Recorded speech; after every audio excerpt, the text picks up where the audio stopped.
Museum artifacts are often stored in an almost unrecognizable state because that's how they arrived from the donor.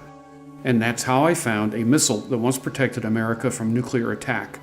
It's a Nike Hercules, which stood guard from 1958 until displaced by events and new technologies. Hi, I'm Dave Dooling, Education Director at the New Mexico Museum of Space History. Welcome to another story from the Space Vault. Our Nike Hercules is stashed away at the Museum Support Center, with the second stage in one spot, part of the booster in another, and the connector atop some shelves. In its day, Nike Hercules was the epitome of air defense technology that had been evolving since World War I when airplanes entered the battlefield. During that war, and through World War II, ground-based air defense relied on increasingly sophisticated machine guns and cannon.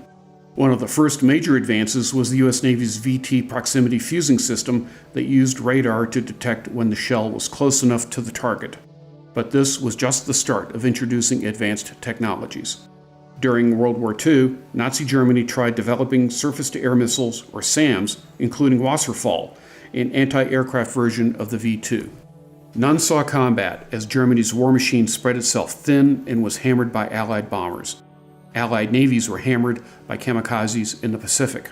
At war's end, the advent of rockets, jet planes, and nuclear weapons made clear the need for something more advanced than cannon fire.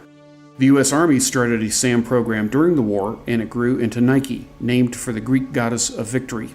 In 1953, it deployed the first missiles, which the museum has on display in its John Stapp Air and Space Park. But Nike could not handle massed formations of bombers like the Allies had used, and its range was only 30 miles, falling short of where Soviet bombers could launch standoff missiles. Development was started on a more powerful Nike B. To distinguish the two, they were renamed Nike Ajax and Nike Hercules. A nuclear warhead to destroy large bomber formations was one of the design drivers. Originally, Nike Ajax would have been fitted with the WX-9 designed for the atomic anti-cannon. But it wasn't powerful enough, so the Army switched to the W7 warhead. It was less expensive and 3 times wider. The new warhead and longer range meant a heavier missile. That problem was half solved by clustering 4 Nike Ajax boosters to get Hercules off the ground. The upper stage was more of a challenge. The Nike Ajax second stage burned toxic liquids that were difficult to handle in the field. Nike Hercules soon shifted to a solid rocket motor as that technology matured. To go fast enough to intercept high-altitude jets, Nike Hercules would reach a speed of 2,750 miles per hour, 3.6 times the speed of sound. That drove designers to give the second stage a special shape, known as a Sears-Hack body, that reduces drag at supersonic speeds. The missile would reach altitudes of 19 miles and a range of 90 miles, triple the reach of Nike Ajax. Nike Hercules was flight tested at White Sands Missile Range in New Mexico. After a dozen failures, it finally intercepted a drone on October 31, 1956. The Nike Hercules missile was, quite literally, just the tip of the spear. Each missile battery featured a control center, multiple radar systems to track targets and guide missiles, and several missiles on launchers that were stored underground until needed. Batteries were located in and around cities and defense centers, and hundreds of miles behind the distant early warning line of radars that watched for Soviet attacks.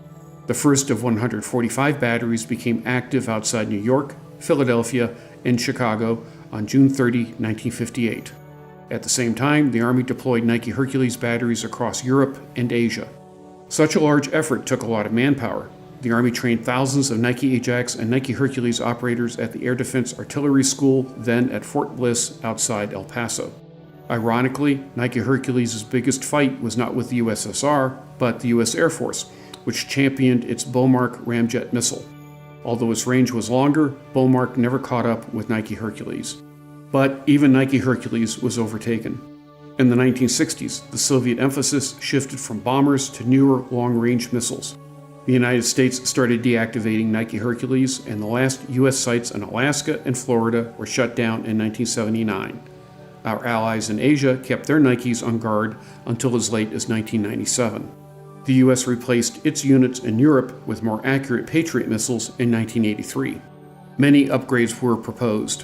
On June 30, 1960, a Nike Hercules intercepted a Corporal missile, the first demonstration of an anti-missile capability, just months before the Soviets. This led to the Nike Zeus and Nike X anti-missile systems, and then the short-lived Safeguard program. As Nike Hercules retired, most missiles were scrapped. Abandoned sites were sold off and even became underground homes. Boosters were recycled into suborbital space launchers. Many missiles found their way into museums like ours, or the White Sands Missile Range Museum, or the Overlook above the range on Highway 70. Thanks for watching this episode, and be sure to tune in for more stories from the Space Vault.